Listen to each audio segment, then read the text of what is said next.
Betsu juga. Cuman apa gue lupa namanya, pernah baca itu. Nah, Pak Mangil itu toko Betsu. Cuman yang jangan namanya toko polisi macan. Makassar depannya rumah Bung Karno. Iya betul. Surabaya toko Betsu Kecil Sutai.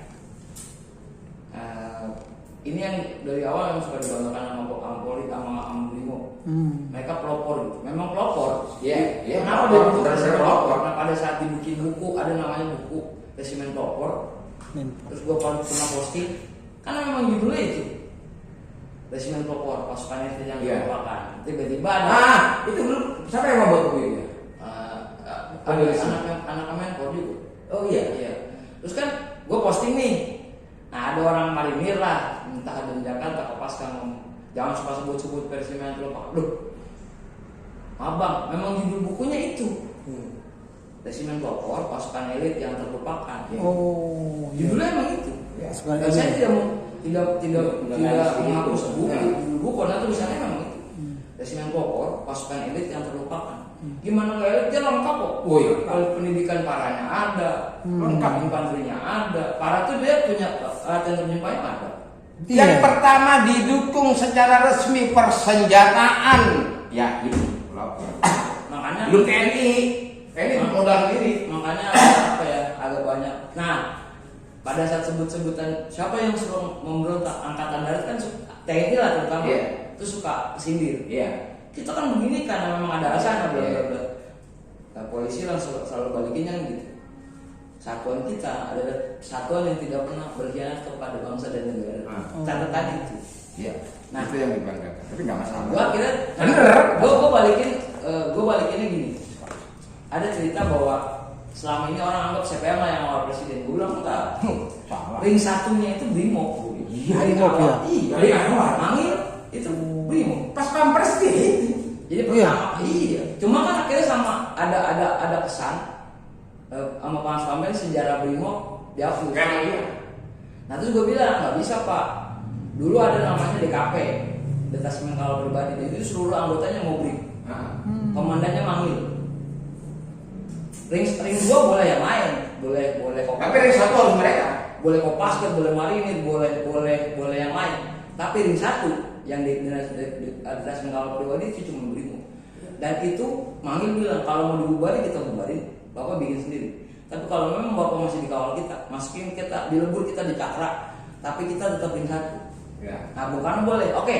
Yang lain dibentuk Cakra Birawa, ring 2, ring 3 dari Jadi Cakra itu setelah ini. Nah, kita bentuk Cakra, tapi ring 1-nya tetap dari Brimob. Cakra itu itu. Tuh. Nah, di Brimob itu intinya Cakra itu Iya, pelopor itu ya. Mangil itu. Nah, kalau ada red proposal itu hubungannya dengan Brimob gimana tuh? Apa? Red proposal merah yang ada red proposal. Ya. Ngerti ya? Hubungannya dengan Brimob apa? Apa? Hubungannya dengan pelopor apa? Itu kan politiknya Kapolri. Politiknya Kapolri. Kapolri era itu. Tapi sebenarnya poinnya gini, pelopor itu pada saat itu kenapa? Nah, pada saat tiba-tiba Pak Harto naik 68 itu Hugeng dipanggil. Apa? Hugeng dipanggil. Siapa di? Hugeng Kapolri. Hugeng. Kan Hugeng tahun 70 Pak Harto udah naik nih. Hugeng dipanggil. Geng, nanti polisi tidak lagi terlibat Kamdagri. Oh, ya. Hugeng bilang, oke Pak, nggak apa-apa. Tapi nanti angkatannya tidak boleh ikut campur urusan polisi. Itu Hugeng. Apanya nggak boleh campur? Jadi gini, Pak Harto minta nanti Geng polisi tidak lagi terlibat urusan Kamdagri. Ditangani langsung TNI. Hugeng langsung ngomong, oke Pak, tapi sudah habis itu TNI tidak boleh lagi dicampur urusan polisi. Pak Harto nggak terima itu. Itu ceritanya. Kalau yang dari buku Hugeng. Jadi itu polisi itu secara gugus tugas dia itu sebetulnya dia itu pembantu jaksa. Ya, ikannya jaksa, Pak. Hukum. Iya. Jadi ujung tombaknya jaksa kan kalau tugasnya setelah ada ditangkap yang angkat polisi. Iya, itu pembantu jaksa. Nah, intinya sih sebenarnya gini. Buat anggota Polri, terutama yang dari Mobrik yang di kalangan Brimob. Jadi Brimob itu kebanggaan. Oh iya. Kenapa? Karena tadi pertama pelopor, 2 kali pelopor. Berapa kali? Maksudnya pelopor dari beberapa hal. Senjatanya pelopor. Iya. Pertama kali ada Lorengnya pelopor. Lorengnya pelopor. Pertama kali ada senjata yang pelurunya di belakang, Iya. bukan di depan pelatuk. Yang six word Iya. itu pelopor. Pelopor. Itu gegan. 10 November pelopor. 10 November pelopor. Oh, banyak. Memang bener-bener pelopor. Pelopor gitu. Makanya dikasih nama. Memang bener pelopor. Yang terlupa. Beneran Resimen pelopor itu pasukannya terlupa karena Makanya kenapa? banyak TNI yang agak disinggung. Nah, di RPK itu mikir kalau disebut sama Nah, kalau dia emang RPK kan masih mikir gitu. mikir. Mau Menpor ya? Diserbu kosong. Itu ceritanya masalah apa sih? Esprit Dakop itu kan di setiap angkatan memang banyak gitu. Emang dibina. Cuman dulu zaman-zaman Menpor kenapa mulai digilas, terus akhirnya Menpor terus dihilangin. Di kesatuan lagi balik ke Brimob. Karena tadi namanya lebih moncer dibanding RPK. Wah iya. Dibanding RPK sama satuan lain karena pelopor Menpor itu banyak tugasnya tuh banyak yang berhasil. Oh. Nah makanya terus buku itu banyak diprotes sama satuan lain. Gak usah disebut resimen yang terlupakan lah. Loh emang ini dilupakin kok itu yang disebut itu. Nah akhirnya cita-cita banyak teman-teman saya yang di Brimob Kelapa Dua Bang ini diangkat lagi. Terus terus ya akhirnya kan kita cerita tentang pertempuran Rumbati. Saya bilang mungkin satu-satunya pertempuran yang dimenangkan oleh satuan tentara Asia sama marinir Belanda itu Rumbati. Yang menang Menpor gitu. Di mana itu? Di Irian. Oh, Menpor. Nah, iya. Jadi pertempuran Rumbati itu di Irian. Satuan Menpor tuh ngepung tentara marinir Inggris. Padahal marinir Belanda. Karena marinir Belanda yang nanti marinir Inggris. Nah, Menpor ini menang telak, dia mundur ke Som di Irian. Dan dia kaget karena pertama kali dalam sejarah satuan Asia Tenggara Yang bisa mengalahkan menang lawan marinir Belanda. Dan gitu senjatanya canggihan yang mana yang kita. Oh. Kita udah pakai AR-15, dia masih pakai Stengar. Iya. Lah, dia udah baru nih. Nah itu kan banyak dilupain. Terus gue bikin catatan baru, Pak ini tolong diangkat lagi. Monumennya tolong di Irian tuh dibersihin. Kenapa? Ini mungkin satu-satunya satuan Asia Tenggara yang menang lawan satuan Eropa. Tapi memang AR-15 itu pun pelopor juga. Pelopor. Dia itu adalah senjata yang menjadi trademark semua senjata senapan serbu. Otomatis. Pelopor. Jadi masalahnya gini, satuan lain masih pakai AK. Paling bagus AK lah. Itu mungkin Cakra. RPK Cakra RPK pakai. Ya udahlah itu lah. Pakai AK-47. Tiba-tiba pelopor Menpor nih Brimob pakai AR-15. Pertama lebih ringan, bobotnya setengahnya dari AK-47. Ringan. Udah gitu dia modelnya tuh futuristik. Ya, era itu ya. Makanya dibilang seperti Sekarang masih cakep bentuknya. kayak space gun. Iya. Waktu dia nongol itu bilang orang space gun, kayak futuristik. Nah, banyak yang pada iri nih. Terus kalian bongkarnya bilang, oh ini keputusannya dia, keputusannya Kapolri. Kok saya cuma bilang dilatihnya di luar, ada yang Kamdagri. Betul. Silakan aja. Nah, bapaknya Bang Tamim pernah ini? Nggak di Okinawa lah, angkatan pertama. Pernah dilatih di Okinawa enggak? Iya kalau Ya, di iya. Okinawa. Karena Menpor semua angkatan pertama di Okinawa. Di Okinawa ya? Oh, iya. Latihannya sama USMC. Itu siapa yang latih? Itu langsung Amerika. Amerika. Di persenjataan AR dapat Amerika itu yang ngasih kabar. Dari mana dapat AR? Angkatan pertama Menpor belajarnya di Okinawa Jepang. Oh. Yang latih USMC. Marinirnya Amerika. Tuh. Itu makanya lorengnya Menpor mirip sama lorengnya USMC di Asia Pasifik. Oh, gitu ya. Agak sedikit. Itu apa ininya kira-kira? Politiknya Amerika mau melatih pelopor itu untuk Justru apa? kenapa pelopor? Amerika mau ngasih bantuan nih, Iya, iya. asal bukan buat tentara. Oh, karena apa? Tentara bagi dia potensi Bukan musuh. dong, kalau kan tentara kan berarti dia nggak boleh bantuan militer, nggak ada boleh bantuan militer. Iya. Nah yang dibantu pelopor kan polisi. Iya, iya. Oh. Loh, dia masih boleh bantu, polisi kan dianggapnya civil society. Iya, sipil society bukan militer. Nah civil society, tapi kan memang tugas Kamdagri. Ada semi militer latihan, ya wajar. Nah alasan Bung Karno tepat, kenapa bukan TNI? Oh ini kan yang minta Amerika, yang dilatih harus bukan militer. Karena kalau soal kerjasamanya tidak boleh melatih militer. Yang dilatih harus polisi, kenapa? Pokok Society. sekarang nih, jangan bicara pro bagi TNI Angkatan Udara, Angkatan Laut, Angkatan Darat, jangan bicara pelopor. Langsung nggak suka ya. Iya, karena intinya mereka nganggap Kalah itu. Oh gitu ya. Iya. Kesannya kalah elit gitu ya. Mereka belum kenal orang duluan. Senjatanya helmnya udah M1, karena masih helm Inggris. Oh iya. Itu helm M1. Udah enteng. Iya. Beda sendiri memang, beda sendiri. Ayo, apa enggak? Bener-bener. Dan menangnya pemenang perang dalam berbagai medan. Udah teruji, maksudnya tugasnya dia kelar. Tugasnya tuh selesai gitu. Nah itu yang akhirnya pada buku itu terbit, banyak yang protes nih, jangan sebut resimen pasukan elit yang terlupakan lah. Loh, memang dilupakan karena memang digerus, pengen dilupakan sejarahnya. Resimen pelopor. Makanya itu ketika diserbu RPK kabur semua. Kalau hubungan sesama anak keturunan pelopor ada nggak? Kalau di beberapa sama masih ada. Anak keturunan pelopor. Anak keturunan Menpor. Oh, anak keturunan Menpor. Kan Menpor bingung. Iya. Jadi satu, jadi masih ada. Masih ada. Memang pakai nama anak keturunan Menpor gitu. Enggak, tulisannya apa sih, himpunan putra putri mau Brimo. Oh. Ada ya? Ada.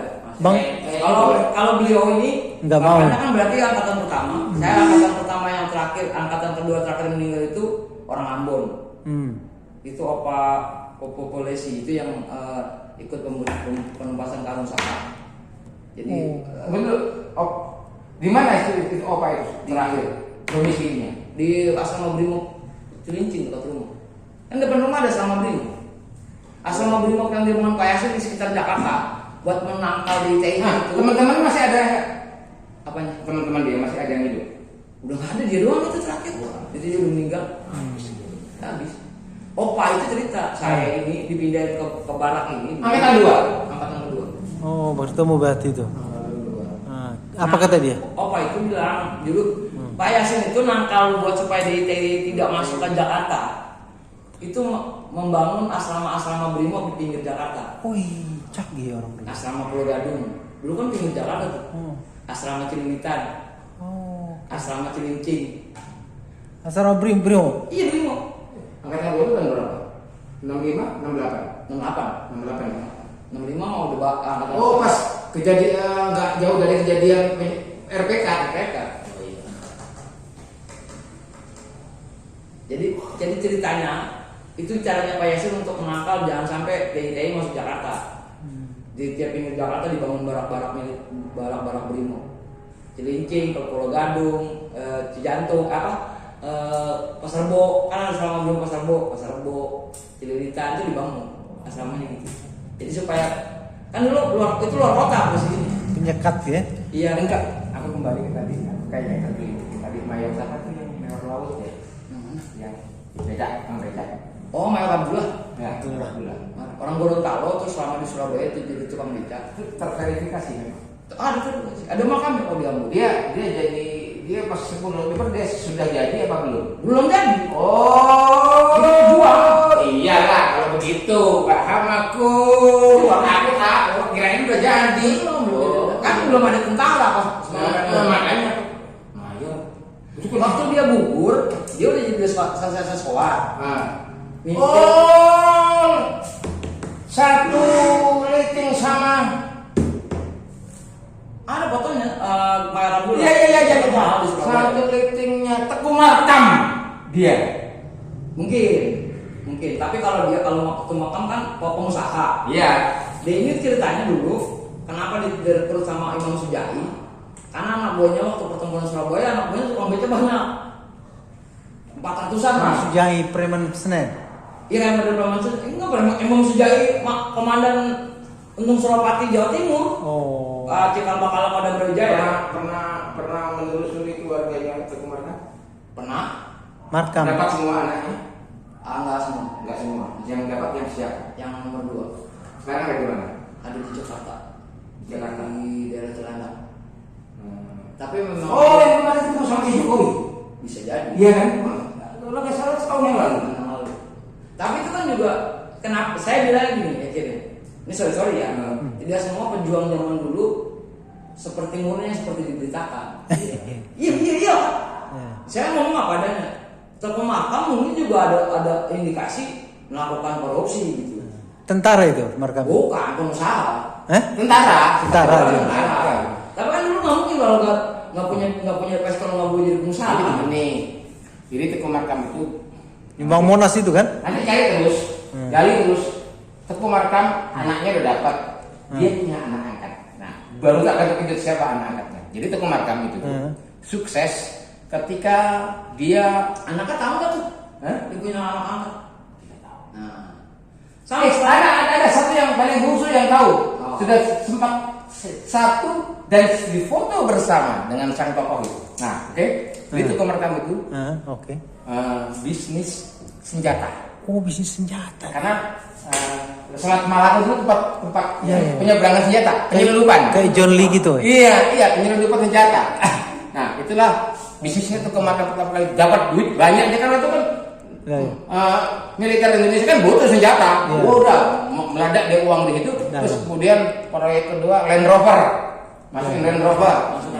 dia. Terus barulah proyek jalan. Makanya dia disebut bayangannya Soekarno. Makanya kan kalau sekarang bahasa korannya gini kalau sekali koran pengusaha yang dilindas Aldebaran bisa Itu punya siapa? Senayan, satu kecamatan Senayan. Total tanah dia semua. Tanah dia ya. Oh, berarti aset-aset seknek yang di Senayan. Nama seknek. Nah, itu Mas Monas punya dia. Pesawat terbang yang pertama kali punya dia. Maksudnya itu seknek udah bayarin itu. Udah. Bukan. Ini. Mungkin Dia punya sahabat.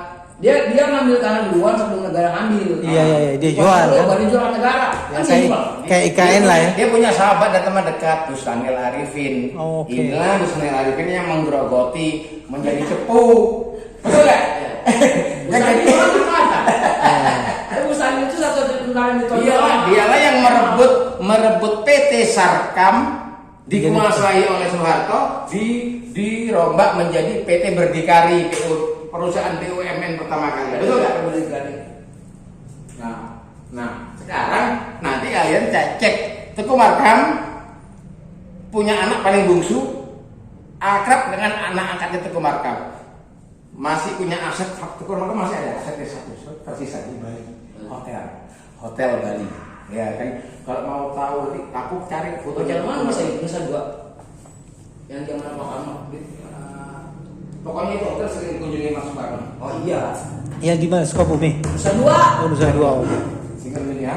Nah, aku sendiri belum sering ke situ. Nanti cek ya. Siapa Anak angkatnya ini. ya? Soekarno. Ini bayangin Soekarno. Bayangannya kemarin kan bikin bayangannya Soekarno. Markam ini ya. Nah, lalu siapa pengawalan Soekarno? Itulah anak angkatnya itu kemarin. Kayaknya udah terlalu sore.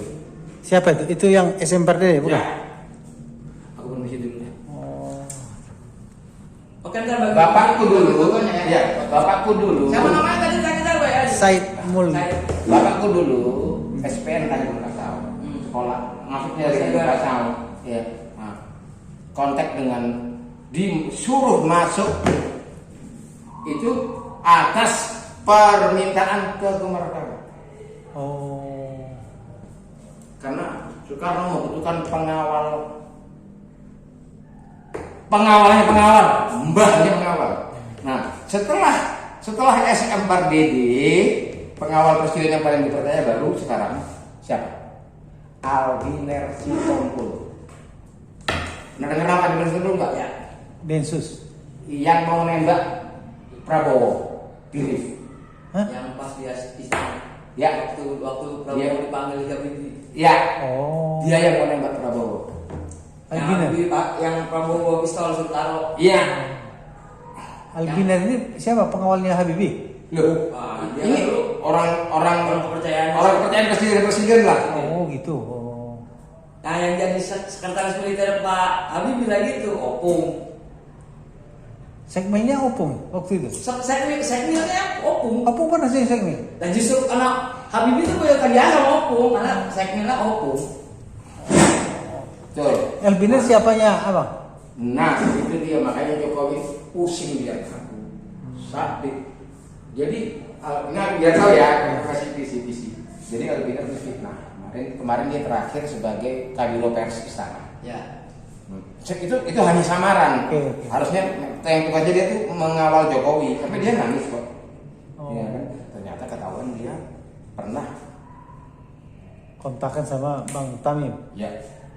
Albina Sitompul ternyata terbukti adalah orang dari Tamim Pardede. Langsung difitnah oleh Pratikno. Ini siapa? Ini dia. Siapa itu? Ini Albina Sitompul.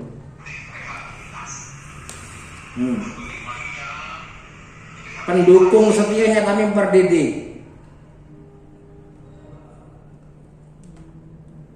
Yang mana yang bicara? Yang bicara ini pakai Iya, yang ini yang pakai peci putih. Nah, ini Tamim Pardede.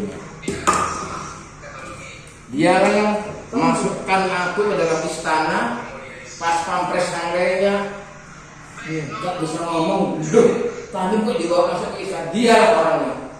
Bilang apa? Ini tulang aku. Udah, peluk-peluknya tuh. Kapan ini kejadian? Apa nih?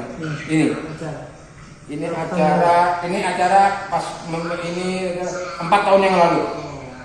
Sebelum dia dipecat. Dia dipecat dari Kabiro Pers karena terlibat akrab dengan Tamim Pardede. Di atas permintaan Pratikno ketika dia jadi Mensesnek.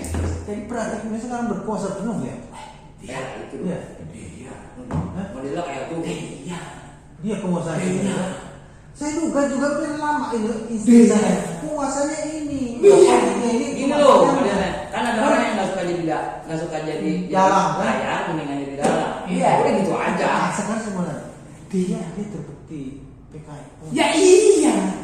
Kalian kalau mau bahas PKI, ku jelaskan siapa orang-orang. Sampai dengan Kasih tahu aja Bang. Hah? Siapa aja? apanya? Siapa? Mau lihat penjelasan aku tentang komunis itu sampai nyasar-nyasar ke apa dulu? Saya juga udah duga kok dia ini yang bikin wayang-wayangan sih. Pratikno. Cerdas, kan? Pratikno memang cerdas. Woi. That's oke. Coba lihat semua kamus-kamus kan berubah. Alma maternya hebat ya dia.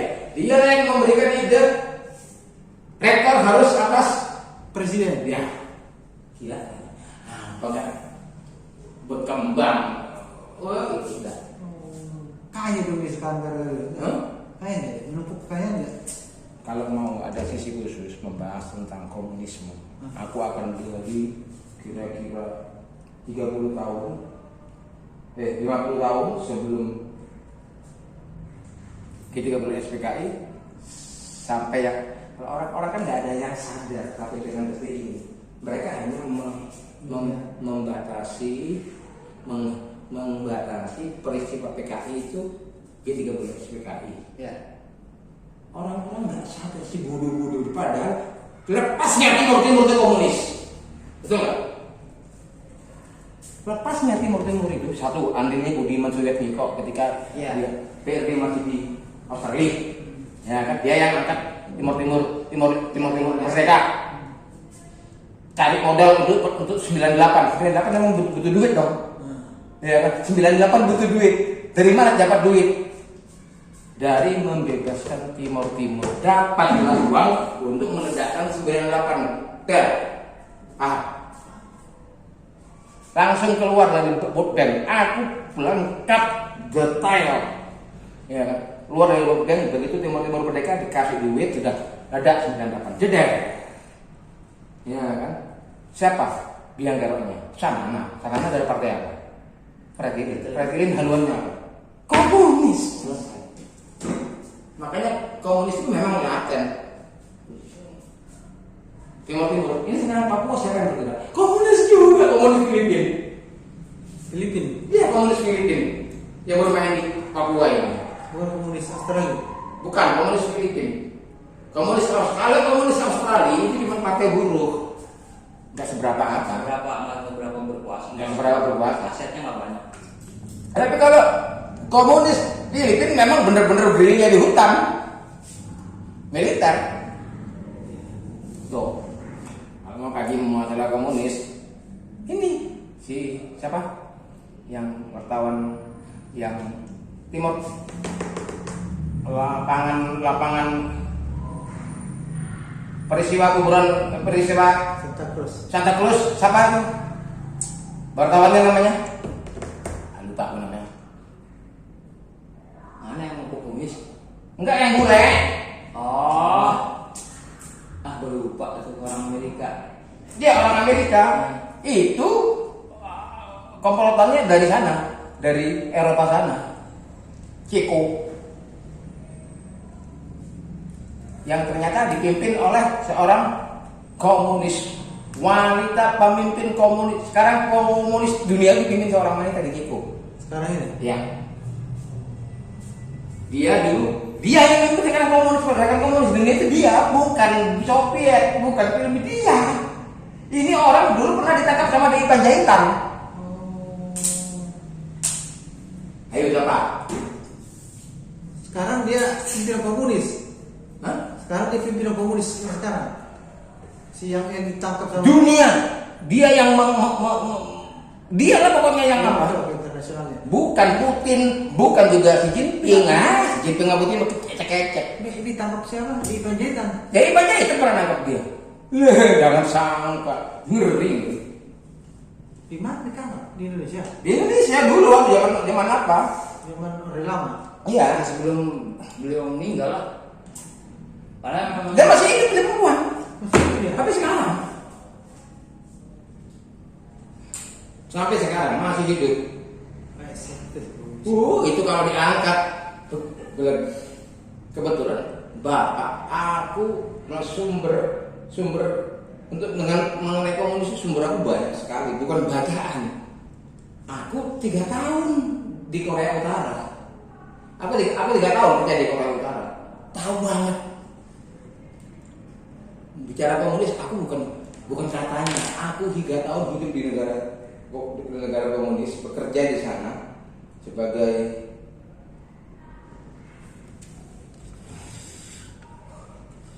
Sebagai apa bangsa? Hah? Sebagai apa bangsa? aku ketua tim riset penanggulangan limbah nuklir Korea Utara